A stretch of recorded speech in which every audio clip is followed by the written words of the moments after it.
podnikaní existuje jeden paradox. To, čo na začiatku podnikania vám pomohlo k úspechu, neskôr môže byť obrovskou brzdou. Žiaľ, mnohí podnikatelia totiž na začiatku to, čo im pomohlo, že všetko mali pod kontrolou, riadili si to sami a mali to pod drobnohľadom. Neskôr, keď firma začne rásť, to začína byť brzdou. A v tomto bode podnikatelia musia urobiť úplný opak. Začať dôverovať ľuďom a delegovať. O tomto sa budeme dnes rozprávať v našom podcaste Odvaha podnikať s Moňou Prole a mojím hosťom je David Gavala z cestovnej kancelárie Daka, ktorý, dovolím si povedať, prešiel aj obrovskou transformáciou od mikromanažera, sa posunul k lídrovi a svoju firmu dnes riadi úplne iným spôsobom. David, vítaj. Ahoj, ďakujem za pozvanie. David, povedz mi, že aké boli tie tvoje začiatky? Ako si ty začal podnikať? Ako prebiehalo to tvoje podnikanie? Tak začalo to doslova v obývačke u nás doma, kde som iba s manželkou teda začal robiť prvý projekt a všetko sme riešili sami, bez ľudí, bez akéhokoľvek manažmentu. Takže bolo to doslova na kolene, by som to povedal. A všetko sme riešili my od rána do rána, doslova. Čo bolo to prvé, v čom si začali podnikať? No, či idem až do úplne útlohodectva ešte bez manželky, alebo začneme také už... Tak môžeš, bavíme sa o odvahe podnikať, že aký je ten mindset podnikateľa. Ja som začal už veľmi mladý, ako 15-ročný, kde som mal prvý internetový projekt, ktorý som vyhľadávač, vtedy ešte nebol ani Google a podobne. A vtedy som ho naprogramoval sám na kolene a za 3 roky sa projekt predal za 50 000 korún slovenských, pamätám si dodnes, a kúpil som si hneď za to prvé auto, Škoda Favorit. veľmi, veľmi rýchly progres, mal som asi 3 dní 18. A následne som mal rôzne menšie projekty, väčšie projekty, samozrejme bolo veľa pádov, ako nemôžem povedať, že všetko ide vždy len dobre, ale už keď sa blížime, tak už aj s manželkou, keď sme začali robiť veľa vecí, tak to bol zľavový portál, Morezliav.sk sa volal, kde sa predávali zľavové kupóny a kde sme veľmi veľa vedeli predať práve zájazdov, to znamená iných cestovných kancelárií. A stalo sa to, že mali sme predaný kanál, ale chýbal nám vlastný produkt. Tak čo nás napadlo neskôr, prečo sa nevymyslíme vlastnú cestovnú kanceláriu? A to sa podarilo a máme cestovnú kanceláriu Daka, ktorá plní vaše cestovateľské sny, aktuálne už 15. rok. Viem, že krásny príbeh je za tým. Ty máš dnes viac ako 150 zamestnancov. Mení sa to stále, už sme mali 180, poviem pravdu, teraz posledné sčítanie mám pocit okolo 160 a je to z toho dôvodu, že niektoré projekty postupne ukončujeme, ale o tom sa asi budeme aj rozprávať. Povedz mi najprv, začali ste sami, hej, to si už povedal, že kedy si ty uvedomil, že jednoducho už to nemôžeš ty sám riadiť? Tak to je ten moment, keď zistím, že nič iné nerobím, len robím. Nemám čas na osobný život, na teda rodinu, aj keď to máme síce s manželkou, ale predsa je to iné, keď sme vo firme a pracujeme, ako keď máme ten nejaký súkromný život svoj. A že nemal som čas už na nič. Iba na tú svoju prácu, už stále mi išlo hlava len práca. Ja som zaspával s ňou doslova s mobilom v ruke, kde som kontroloval autobusy, kde sa nachádzajú a takéto veci. A stával som s tým, hej, takže to už sa nedalo a povedal som si, že takto to ďalej nejde a musíme zaviesť nejaký systém. S čím ste začali? Akým systémom? Tak systém, ktorý sme najprv zaviedli u nás, je EOS, ak môžem teda povedať takýmto tento názov. A to je systém, kde sa nadstavujú rôzne... Všetko má už svoju hlavu a preto by som to nazval doslova, kde sú presne dané veci, ktoré by sa mali robiť od porád cez strom zodpovedností a rôzne ciele. My máme napríklad 10-ročný plán, kam sa uberáme a týmto smerom všetci veslujeme aj jedným smerom. A je tam ďalších niekoľko rôznych vecí, ktoré nám pomáhajú práve v tom, aby sme tú firmu viedli štrukturovane, jasne a každý vedel, za čím vlastne ideme. Ja ťa už nejakú chvíľu poznám a máme za sebou aj nejaké spoločné hodiny. Ty si bol mikromanažér. Aké bolo začať delegovať? Áno, je pravda, že ja som si všetko robil veľmi rád sám a nemal som až takú dôveru, že to dokáže niekto iný robiť lepšie, ale časom som zistil, že takto to naozaj fungovať nemôže. Musím sa snažiť viac delegovať, viac dôverovať. Tá dôvera je asi to najťažšie, čo na tom celom bolo, lebo veľakrát v živote a veľakrát tých podnikaní, čo mi padlo, bolo práve kvôli tomu, že som niekomu moc dôveroval a potom sa nakoniec dopadlo, ako to dopadlo. Firma buď skrachovala, alebo skončila. A preto toto je niečo, čím sa strašne stále ešte bojujem a sám s tým pracujem na sebe, viac dôverovať tým ľuďom, ale zase ich aj kontrolovať, aby som naozaj zistil, že robia to, čo bolo dohodnuté a naozaj tú dôveru si zaslúžia a vyzerá to, že to funguje týmto spôsobom. Pomáha k tej dôvere práve nejaký systém? Určite. Ten systém, tá zodpovednosť, že sú za konkrétne svoje úlohy, takzvané ROCs sa to volá z angličtiny, že sú zodpovední a musia nám teda predložiť potom na kvartálnych poradách firmy, že ako sa to dostalo, či to splnili. A takto to kontrolujeme a sú zodpovední voči týmu. To slova. Čo keď niečo nie je podľa tvojich predstav? Ak niečo nie je podľa mojich predstav, tak v minulosti som veľmi impulzívne reagoval, poviem pravdu, že nie nijak inak, iba takto a všetko ostatné zlé. S týmto na sebe určite pracujem a veľmi veľký posun už je, že už dokážem príjmať ten názor druhých a keď je podložený hlavne argumentami. Ja som bol človek, ktorý veľmi často na základe svojich emócií rozhodoval, že myslel si, že takto je to najlepšie, inak to dobre nie je a nepočúval som od druhých, čo si teda uvedomujem, že bolo zlé. Lebo veľakrát nás to dostalo aj do problémov, že sme zbytočne robili niečo, čo nefungovalo. A práve na základe tých dát a skúseností iných kolegov zistujem, že to spoločné rozhodnutie je vždy lepšie a pre vyššie dobro firmy. To je úplný základ, na čom staviame, že nie je to len o tom, že ja to chcem, ale že sa na tom zhodneme všetci ako tím. A tak toto funguje najlepšie. A znamená to, že v rámci ako zmeny tej organizačnej štruktúry bolo vybudovanie nejakého manažmentu? Určite, my to voláme strom zodpovednosti. A to, že kto je, nie že kto komu šéfuje, ale kto je za čo zodpovedný. To znamená, má to presne danú štruktúru, ako to ide, ako tá zodpovednosť plynie, kto sa komu zodpovedá. Ja som v pozícii vizionára, to znamená ten, ktorý udáva nové možnosti, nové trendy, ktorými sme sa mali uberať, ale bohužiaľ musím povedať aj to, že je to aj taká... nechcem povedať, že brzda, to znie tak zlé slovo, ale že ja prídem s 10 návrhmi, ktoré predložím a z nich sa vybere ten jeden, že tento a ideme týmto smerom. Takže pre mňa je to určite ťažká pozícia, nepoznaná. Ja som bol taký, že ja si dnes vymyslím a za hodinu už to realizujem. Ja toto strašne mám rád a hneď vidíte výsledky, ale veľakrát sa to ukázalo ako zlý smer, že nemôžeme ísť naozaj do všetkého a do každej na prvý pohľad super nápadu, ale na konci dňa hlúposti. Tak čo bol najbizarnejší nápad, ktorý si mal? No, ten bol, veľmi rád hovorím a poviem iba tak, že domena mala byť, že Dakacuc.sk. Domenu máme stále, mám pocit, že ešte registrované, či už som opustil, neviem. A malo to ísť o vozidlo, ktoré bolo fekálneho typu, tak slušne povedané. To znamená, myslel som si, že toto je niečo, čo pôjde, čo ľudia potrebujú a že to je úplne to najlepšie a ideme za tým. Samozrejme, zabil som s tým úplne týždeň a úplne zbytočne, iba domenu som registroval na konci dňa, tu som teraz si už pustil a zistil som, keď mi predložili kolegovia kompletné Excely a výpočty, takže toto nemôže dávať žiaden zmysel finančný. Takže robme to, v čom sme asi dobrí a nerobme každú vec, ktorá nás napadne. Mal som aj viacero takých podnikaní, možno môžem povedať, ktoré som už aj ktorý sme ukončili spoločne a to bolo napríklad Daka Taxi, čo som myslel, že to bude super, že taxislužba ďalšia, hneď čo ma napadlo, idem kúpiť 10 vozidiel, tak ja, bez toho, aby som si to vypočítal, tak som objednal 10 vozidiel, pekne sme si ich polepili, pekne sme ich zobrali z tej predajne, prišli nám na dvor a teraz čo? Nemal to kto šoferovať? Myslel som, že však šoféra nájsť na taxík je dnes bez problémov, tak po 2 mesiacoch sme mali šoferov 3. 7 aut stálo, absolútne bez využitia. Ten problém s tými šoférmi práve bol stále veľký a na konci dňa sme zistili, že jediný, kto v tomto celom zarába, sú tí šoféri a nie firma. Takže sme sa snažili to trošku ešte transformovať, robili sme z toho požičovňu vozidiel, ale tá tiež nie je úplne to najlepšie, čo nám funguje, ak sa tomu nevenuje úplne naplno. Takže aktuálny stav je taký, že sme si nehali už len 3 vozidlá, všetky ostatné sme rozpredali a napríklad túto jednu časť podnikania tiež úplne ukončujeme. Spomínal si, že si vizionár. Ja viem, že ty vždy máš veľa takýchto nápadov a ideš do toho pocitovo. Ako moc je kľúčové mať vo firme človeka, ktorý sa zaoberá číslami?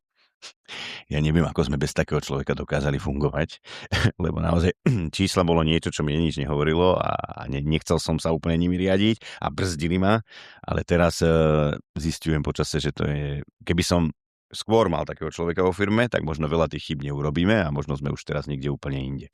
Takže jedna vec je, že mať veľké sny, ale podložiť ich aj dátami, čo je reálne, čo môžeme dosiahnuť, na čo máme hlavne A toto sú tie veľmi ťažké otázky a ja sa s tým učím žiť, ale už si myslím, že celkom som si už, nech som povedať, zvykol, ale že už teraz hovorím to, že ja neviem bez takého človeka už existovať. Že potrebujem mať všetko už podložené, každé môj nejaký sen chcem vidieť, čo to urobí s firmou, aký to bude mať dopad na celkovo, na celú firmu. Že nie, že sa to len niekde schová, že však to sa tam schová v tých veľkých číslach. Chceme vidieť každý jeden ten biznis model, každý jeden projekt zvlášť a tam sa ukáže tá tvrdá pravda, ktorá niekedy bolí, áno. Ja sám pri každom zrušení nejakého podnikania som dosť taký veľmi až precitlivený, že niekto mi berem nejakú moju hračku, ktorá si myslím, že bola najlepšie vymyslená a možno sa dala robiť lepšie. Ale to trvá 2-3 dní a ideme ďalej a už vymýšľame niečo lepšie, čo by mohlo naozaj dobre fungovať. A ešte z takých tých naozaj mojich veľkých hračiek, ktoré som si vymyslel, tak môžem spomenúť, ja som mal vlastný bar 3,5 roka. Hej, potom keď sme ho zatvárali, mi vypočítali, pozri, 380,000 to stalo firmu, že super. Takže keď si prerátaš, koľko ťa stalo keď som tam prišiel raz mesačne na pivo, tak to bolo celkom drahé pivo. Ale opäť, bol to nejaký môj sen, ktorý som myslel, že bude fungovať, bohužiaľ nefungoval a treba si to chlapsky priznať, nie všetko, čo vymyslí, aj musí fungovať. A taký z posledných zrušení ešte, keby som povedal, boli kamionová doprava, čo som tomu strašne dôveroval. Som si presne, bolo to spôsobom zase pocitovým, že som s manželkou vyšiel na wellness do Maďarska, do Budapešti, cestou sme predbehli 500 kamionov a len 3 autobusy. A ja sa pýtam, prečo máme len autobusy, keď všetci majú kamióny. Tak čo, do 2 týždňov bol na dvore kamión, ktorý som si sám z Viedne doniesol. Po roku sme mali 5 komplet ťahačov s návesmi. Do začiatku to relatívne fungovalo, musím uznať, len sa trh dosť zmenil, cena stále kilometrovne klesá a náklady, hlavne práca, vstúpa. A na konci dňa zistíme opäť, že to robí len a len stratu. Tak na čo to držíme? Tak sme to teraz nedávno opäť zrušili, opäť pre mňa taký bodáčik do srdiečka. Ale na konci dňa si poviem, dobre, no tak vieme žiť aj bez toho a venujme sa tomu, čo robiť vieme najlepšie. A to sú poznávacie zájazdy. Takže taxíky si mal, autobusy máš, kamióny ešte nejaké máš, ale na predaj, lietadlo máš? Lietadlo ešte nemám. To je ďalší z tých najväčších vizionárskych snov, ktoré sú, ktoré teraz sa zatiaľ všetci na mňa pozerajú ako na blázna, ale to aj keď autobusy boli, tak sa na mňa tak pozerali. Ale tuto je to presne niečo, čo k tomu podnikaniu nám môže pomôcť. A je to ten smer správny, len je oveľa väčší, drahší, ale už to dávame do tabuliek, už som videl nejaké prvé čísla a toto je napríklad niečo, čo môže fungovať, len to chce trošku ešte času a legislatíva je tam neskutočne náročná, ale ja som si istý, že za pár rokov tu sedíme a naše lietadlo je v oblakoch. Na základe toho, čo rozprávaš, ty nie si človek, ktorý ako keby jednu prácu alebo nejakú rutinu, monotónnosť neznesie. Ako sa ty vlastne vysporiadávaš s tým, že stále by si chcel nové projekty? Mňa tá rutina úplne ubíja. Ja nemôžem robiť jednu a tú istú činnosť stále. Aj tá opakujúca, ak nejaké je v kalendári, tak vždy je to o niečom inom, nie je to stále to isté dokola. A jednoducho vyrovnávam sa s tým, že musím stále vymýšľať niečo nové a to ma na tom baví. A napríklad aj tá cestovná kancelária je super v tom, že aj každý nový zájazd, ktorý sa len vymyslí, tak je to niečo iné, je to niečo nové. Ako základ je rovnaký, ale vždy je tam niečo, čo môžem nové objaviť a potom vznikajú úplne extrémne nápady typu do Marrakešu autobusom. A dokonca minulý týždeň sa vrátili úplne spokojný plný autobus ľudí. My sme dokázali ísť autobusom do Afriky a mne to tak, len teraz o tom hovorím, tak máme zimomriavky, že sme to zvládli a chceme ísť úplne takýmito až šokujúcimi možno zájazdami na trh a vidím, že to má význam, ľudia to chcú. A sme zase iní ako všetci ostatní a to je to, čo ma to na to najviac baví, byť úplne iný ako všetci ostatní. Keď všetci idú doprava, my poďme doľava a väčšinou sa nám to oplatilo. Super, čiže tie pády aj také prešlapy vedľa sú proste súčasťou podnikania, ale na konci dňa, keď to proste dá ten plusový výsledok, tak to je super. Ale takáto obrovská transformácia nie je len tak. Kedy si ty aj uvedomil, že napríklad potrebuješ doplniť nejaké manažerské vzdelanie? Tak bolo to vtedy, keď som zistil, že už som na všetko sám a že už to naozaj nedávam. Že už človek je totálne až prekypel ten pohár doslova, ktorý je. A že takto sa ďalej nedá. Že to je cesta, buď úplne získam nejaké zdravotné problémy, ktoré už sa začali objavovať, že som bol jednoducho už doslova pred vyhoretím. Takže som si povedal, že takto to nejde. poďme to zmeniť a poďme naberať ľudí do manažmentu, lebo bez toho to nejde. Aktuálne v manažmente máme 8 ľudí, že je to teraz už celkom veľký tím, že to keď sa aj stretneme na tých poradách, čo je ďalší taký paradox, my sme vôbec nemávali porady. Porada bola len niečo, keď treba niečo krízovo vyriešiť. My sme fungovali dlhé roky bez porad, teraz máme každý týždeň v pondelok musí byť o 12. porada, inak tá firma nevie, ako ísť ďalej. Takže toto sme zaviedli a toto robíme a tam presne sa ukazuje to, aké to potrebné. Tam si rozdáme úlohy a ďalší týždeň to reportuje každý, čo zvládol, čo nezvládol, kde treba pomôcť, kde mu treba zasvietiť na tej ceste a spoločne ako tím budujeme jednu veľkú rodinu Daka. Obrovské skúsenosti, veľká firma, veľké úspechy. Prečo sa prihlásil do Akadémie Ja versus Podnikateľ? No, to je dobrá otázka v tom, že veľa ľudí sa ma pýtalo, že na čo však máš úspešnú firmu presne ako aj ty teraz. Ja som mal takú potrebu, že chcem si možno overiť to, čo robím, že či to robím správne a či ešte možno niekde niečo, čo môžem robiť lepšie. A veľmi ma tam aj motivovalo možnosť toho titulu, lebo o mne je možno známe, že ja mám len strednú školu, gymnázium, ďalej som už nepokračoval, ja som podnikal vlastne veľmi skoro a teda nešiel som ďalej na vysokú školu a teda chcel som si možno urobiť aj nejaký titul. Nehovorím, že musím mať na vizitke teraz titul a každému ukáže, že som niečo urobil, ale je to taký príjemný bonus k tomu celému a hlavne to, čo mi to potom možno aj dalo a čo možno aj to som očakával. Ja som strašný človek, ktorý miluje sa stretávať s ľuďmi, byť v spoločnosti a odozdávať si vzájomne tie skúsenosti a to, čo kto vyriešil nejakým spôsobom a toto som presne našiel aj v tejto akadémii Ja versus Podnikateľ, čo keď si tak spätne hovorím, koľko skvelých ľudí som tam stretol, aké doteraz sme s niektorými kamaráti, stretávame sa a koľko sme si tam my dobrých vzájomne myšlienok vymenili a pomohli si na problémy, ktoré sme aktuálne riešili. Ty si bol v tamtom momente najväčší podnikateľ. Akým prínosom pre teba boli tí menší podnikatelia? Tak prínosom bolo to, že vôbec som ja im mohol niečo poradiť. Pre mňa to je taký dobrý pocit, že keď môžem niekomu pomôcť poradiť, ale paradoxne aj tí menší podnikatelia dokázali dať veľa mne. Aj to, ako riešili niektoré veci, ktoré možno boli úplne z inej oblasti, ale práve sa mi to spojilo a na tú moju oblasť. Že vždy si tam každý, keď niečo povedal, každý si tam dokázal niečo z toho nájsť pre seba. Že vôbec nemusí robiť v tej oblasti, ktorej sa menuje ten konkrétny kolega, ale vždy sa tam nájde niečo, čo je dobré aj pre každého z nás. Takže určite za mňa veľká skúsenosť, ja som to mal veľmi rád, veľa vecí som sa určite naučil, to jednoznačne, veľa vecí som si potvrdil, že robím ich správne a teší ma, že vôbec som toto celé absolvoval, že som zvládol aj záverečnú skúšku a pripraviť celú ponuku, teda záverečnú prácu, ktorá bola urobená na moju spoločnosť, kde si sa možno trošku obávala, či to stihnem a zvládnem. Trošku, ale zvládol som to a napríklad niečo z toho čerpáme aj dodnes, že niektoré tie stati, alebo teda časti tej práce sa dokážu naozaj reálne fungovanie našej firmy sú zakomponované. Takže má to určite aj tento prínos. No preto je tá záverečná práca ako stratégia vášho konkrétneho podnikania. Povedz mi, čo bol taký najväčší aha moment na tej akadémii, že čo ti tak, že aha, že toto ma buď nenapadlo, alebo čo bol najväčší moment na akadémii? Boli ich určite niekoľko, ja viem, že chceš asi úplne konkrétny, ale ja som si zo všetkého robil tie poznámky, mám toľko výkričníkov, čo tam mám a veľakrát, keď si to potom ešte pozerám, tak aha, ešte si to tak pripomínam a niekedy aj 30 krát to musíš asi počuť, aby si a to je ten správny smer.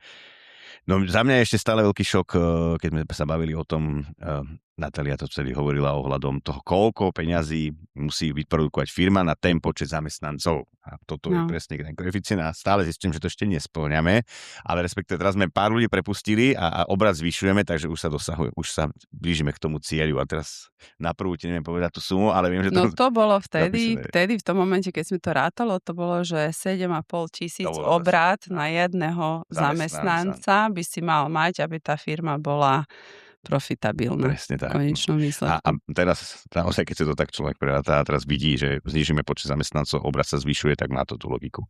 Takže toto je asi taký moment, ale tých tam bolo strašne veľa.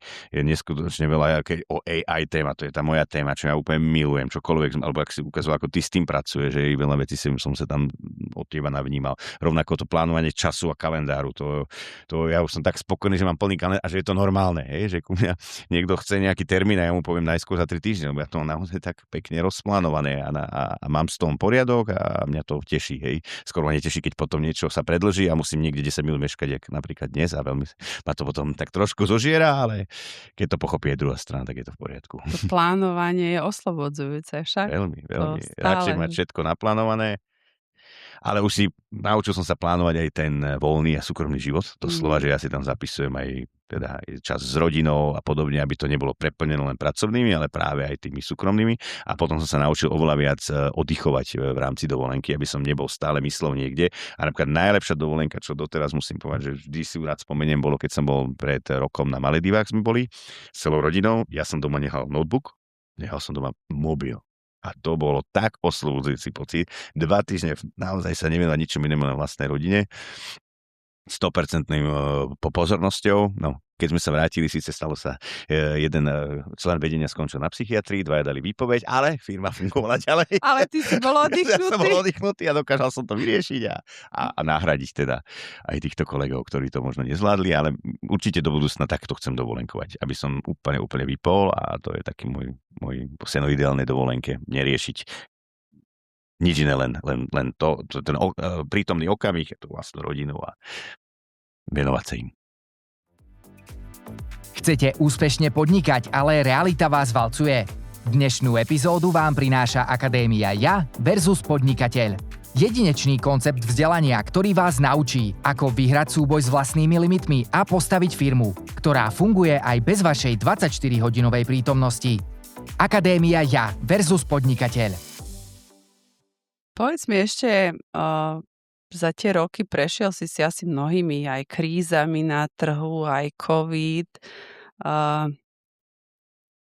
Aký by mal byť mindset toho podnikateľa v krízových situáciách? Ja mám také svoje heslo, ktorým sa stále riadím a to je, že po každej búrke vyjde slnko. A je to naozaj tak. Vždy sa toto potvrdilo. Bol ten COVID, ktorý sme prežili s úplnou zocťou, to poviem. Viem, že veľakrát som to hovoril, ale aspoň v krátkosti my sme najprv šili rúška. Hej, všetci nevedeli, čo bude robiť a my sme celú firmu pretransformovali na šiacu dielňu. Neskôr sme v našich nevyužitých autobusoch robili mobilné odberové miesta na antigenové testovanie. Opäť vymyslené z večera do rána. Zachránili sme tak firmu. Opäť vyšlo to slniečko a dalo sa podnikať. Teraz stále je spor medzi Ruskom a Ukrajinou. Hej, to znamená, nedá sa cestovať ani do jednej krajiny, pričom to boli veľmi obľúbené zájazdy. Nahradili sme to niečím iným. No a aktuálna situácia na Blízkom východe je opäť niečo, čo nám zrušilo minimálne 4 zájazdy, ktoré nemôžeme realizovať. Nevieme, kedy budeme realizovať, ale ja som si istý, že aj po tejto búrke, ktorá verím, že nebude trvať dlho, opäť vyjde slniečko a budeme môcť opäť cestovať aj do týchto krajín.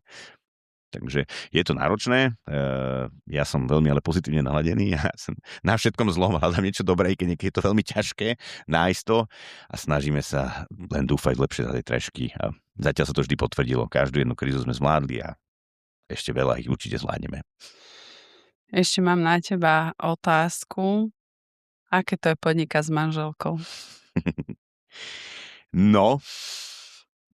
Trebalo to určite sa dlho učiť, akým spôsobom, aby sme si tú prácu nebrali domov, respektíve keď tam nejaký spor, lebo vždycky sú aj nejaké spory, nie sme úplne vždy rovnako naladení, ale stále viac a viac už ideme úplne spoločným smerom, by som povedal. A veľakrát sa práve, že podporíme už v rámci toho manažmentu, keď čas chce jeden smer, my s manželkou druhý smer, ale vždy ideme podľa tých dát a väčšina rozhoduje. Keď vidíme to vždy opäť opakujem, vyššie dobro firmy je to, čo najdôležitejšie. Nie nikoho z nás, alebo nejaké pocity, ale vyššie dobro celej firmy. No a samotnou manželkou je to akože super oslobodzujúce, ako vidíme sa non-stop, takže ja to mám rád, že takýmto spôsobom fungujeme a okrem toho máme veľa spoločných súkromných aktivít, takže my sme 24/7 a jeden bez druhého. Naozaj neviem, ako by sme fungovali. Ja viem, že máte aj veľa takýchto aktivít súkromných. Čím si ty kompenzuješ tú svoju prácu? Ty si proste človek, ktorý stále musí byť v nejakom pohybe, takže čím si kompenzuješ tú prácu? Čo je tvoj taký ten ventil, kde sa ty... viem realizovať. No tak napríklad v pondelky chodíme spoločne na tanečnú, nie takú spoločenskú, ale takú skupinovú šovka. Je nás tam teraz okolo 20. Tento rok prvýkrát ideme dokonca na tanečnú súťaž, takže možno ešte postupíme niekde vyššie. Opäť zaberá to síce veľa času, ale robiť niečo dobré pre svoje zdravie. Veľa sa nasmejeme, teraz sme boli prvýkrát doslova na sústredení, kde sme boli všetci celá tanečná skupina, jak za mladá, v takom ešte bývalom komunistickom zariadení som to nazval, ale veľmi príjemné, veľmi milé. Užili sme si to. Následne chodím v útorky na dubbing, kde sa učím tomu, ako správne rozprávať, na ktoré slová dať pozor a učíme sa, nerobíme ten dubbing profesionálne, ale raz možno, lebo je to niečo, čo ma veľmi vždy tak zaujímalo, že možno keď všetko skončí, tak skončím ako dubbingový herec. A stredy máme klasické herectvo, kde sme súčasťou divadla Meteorit, kde hrávame rôzne predstavenia a dokonca sme už natočili jeden film, takže opäť niečo, kde sa veľmi radi aj s manželkou realizujeme a veľmi nás to baví. Teraz opäť pripravujeme jednu veľkú hru, Žena z Maximu, kde mám hlavnú rolu. 180 stránach, 160 som, takže bude ešte toto sa doučí, za mesiac a pol je premiéra, celkom sa teším, ale popri tom všetkom je to opäť taký mentálny oddych, zabudnúť na tie problémy vo firme a úplne sa sústrediť a fokusovať na niečo úplne iné. A popri tom ešte máme skyboxy na futbale, na hokeji, do divadla chodíme radi aj naozaj do národného. Badminton hrávame, ako niekto sa pýta, že koľko ja mám životov, mám iba jeden, ale viem si ho naplno užiť. Akú radu by si dal iným podnikateľom, že čomu sa majú vyhnúť alebo na čo si majú dať pozor? Dlho som uvažoval tieto rady odo mňa osobne, ale tak čím sa ja naozaj držím a čoho sa teda držím, tak to som už aj povedal dnes, že po každej búrke naozaj to slnko vyjde. To znamená, aj keď to vyzerá akokoľvek zlé, že už nejaká cesta možná nie je, mne sa vždy potvrdilo, že sa to dá zlepšiť a že určite bude aj lepšie. To znamená, nebáť sa úplne každej krízy, že je nezvládnutelná, urobiť všetko preto, aby ste vydržali a teda to je možno tá ďalšia tá vytrvalosť. Bez toho to nejde. Veľakrát ľudia si myslia, že dneska vymyslím podnik, zajtra som milionár, to sa nedá. Treba tam veľa času a vytrvalý byť a opakujem, keď bude niečo veľmi zlé, tak veriť, že to bude lepšie. Mne sa to veľakrát potvrdilo, že sa to dá. Hovoril si o vytrvalosti, že treba vydržať. Si ty vytrvalý? Veľmi nie, ale robím na sebe. Robím na tom, že že nemôžem byť všetko hneď. Takže našťastie ja mám stále čo robiť, stále tých úloh je strašne veľa a keď si vymyslím niečo nové, tak nečakám, že hneď zajtra, teda presne, ako som to sám povedal, to bude ten výsledok, bude tam treba vydržať, tak sa zatiaľ venujem niečo inému. Takže takýmto nejakým spôsobom a ešte nejaká rada určite jednoznačne odporúčam aj akadémiu Ja versus podnikateľ, aby sa ľudia teda dozvedeli niečo nové a určite im to dá veľmi veľa, tak ako to dalo aj mne, aj pri tom, aká som veľká firma, takže aj to vzdelávanie a jednoznačne networking. To je niečo, čo milujem úplne najviac na všetkom. Som členom viacerých networkingových organizácií a tam sa stretovať s tými inými podnikateľmi, tam vyriešiť spoločné problémy, ktorým sa venujeme a hlavne ako si vieme vzájomne pomôcť. To je niečo na to najkrajšie, čo ja milujem. Keď niekde sa stretneme s nejakým podnikateľom a dokážem odporučiť nejakého iného a vidím, že tí ľudia spolu robia biznis, tak to mňa tak hreje na srdiečku vtedy, že pomohol som tomu, aj keď z toho nič nemám, ale viem, že mne sa to zase vráti v inom smere a že nejakým spôsobom aj mne potom pomôžu títo podnikatelia. Spomínal si ten networking. Čo tebe dáva ten networking, okrem toho spoznávania ľudí? Tak rozširovanie tej mojej siete kontaktov určite a to, že tam presne potom rozmýšľam, kto s kým by čo mohol vyriešiť a vzájomne si pomôcť. Tak týmto spôsobom, a keď čím viac takto rovnako zmyšľajúcich podnikateľov sa stretne, tak tým viac toho ťaží celá komunita. Mne sa tiež veľakrát dostalo nejaký zaujímavý kontakt, ktorý som potom mohol pretaviť tiež do nejakého úspešného biznisu. Takže toto je asi to najlepšie a veľmi rád som v spoločnosti iných ľudí a spoznal stále nových ľudí a spoznal aj úspešných ľudí, ako presne aj na akadémii sme to riešili, keď vidím, že asi úspešný podnikateľ do nejakého luxusného, moderného auta, že není to, že ten si to ukradol a že wow, a že čo sa od teba môžem dozvedieť a čo sa môžem spoločne naučiť a ako si vieme možno pomôcť. Toto je to prvé, čo mne napadne v hlave. Takže ako vieme spoločne spolupracovať a vždy musí byť win-win spolupráca ešte. Toto je také moje, čím sa vždycky riadím, aby to bolo obojstranne výhodné jednoznačne. Ak si poslucháči majú z tejto epizódy zobrať jednu myšlienku, bolo ich síce viac, ale určite to je tá, že na rast a škálovanie firmy nestačí jeden človek a iba volá majiteľa. Potrebné je budovať systém, rozširovať tím a naučiť sa ľuďom dôverovať a začať delegovať. Ďakujem krásne, Dávid, za účasť v našom podcaste a ďakujem poslucháčom, že ste dnes boli s nami.